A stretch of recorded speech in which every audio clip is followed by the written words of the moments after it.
ստեղծելու ենք հատուկ կառույց։ Ես ձեզ պարզ եմ ասում։ Ես ձեր օգնության կարիքը ունենալու եմ։ Ամեն շրջանի գյուղացիները իրենց խնդիրները ավելի լավ են իմանալու, քան մենք։ Ասենք Արարատյան դաշտավայրում մի խնդրեմ կա։ Սյունիքում ուրիշ խնդրեմ կա։ Կոտայքի մարզում ուրիշ խնդրեմ կա։ Բոլոր գյուղերում, բոլոր շրջաներում կան մարդիկ, ազդեցիկ մարդիկ, փորձառու մարդիկ։ Ընդամենը շատ մարզել չունենք, 10 մարզ ունենք։ Ասենք մի ամսում կարելի է այսենց հավաքել, թող չլինի 300 մարդ, թող լինեն 500 մարդ։ Բայց քննարկել է պետք, ինչն ամենաառաջնահերթը։ Մենք շատ լուրջ ուշադրություն ենք դարձնելու էկոլոգիայի վրա, որ մեր քայլերը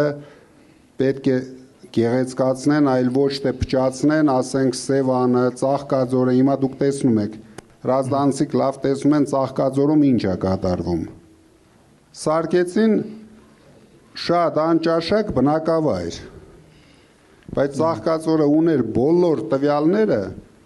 դառնար լուրջ տուրիստական, հիշում եք, սովետական միության ժամանակ մեր օլիմպիական բազաներից մեկն էր Ծաղկաձորը։ Իսկ հիմա նույնիսկ Հրազդանի համար չի կարող բազա ծառայել։ Այսինքն անմտածված քայլերով ամեն ինչ փչացրեցին այս մարդիկ։ Այո։ Այս շինարարության բումը փոխանակ կառավարեին, բաց թողեցին, ով ինչ ուզում է անի։ Համ խնդիրներ սարքեցին, թե շինարարների համար։ Հիմա դուք գիտեք, շուկան մի քիչ փոխվեց, բոլորը շենքերը կանգնեցրել են, մաքսիմում 10%, 15% են կարողանում վաճառել։ Դրանից էլ բանկերը խնդրեմ ունեցան ու կունենան,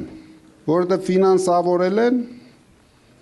չեն կարողանում վաճառել այդ ամեն ինչը։ Դրա համար ամեն ինչը պետք է բալանսավորված, հավասարակշռված տարվի։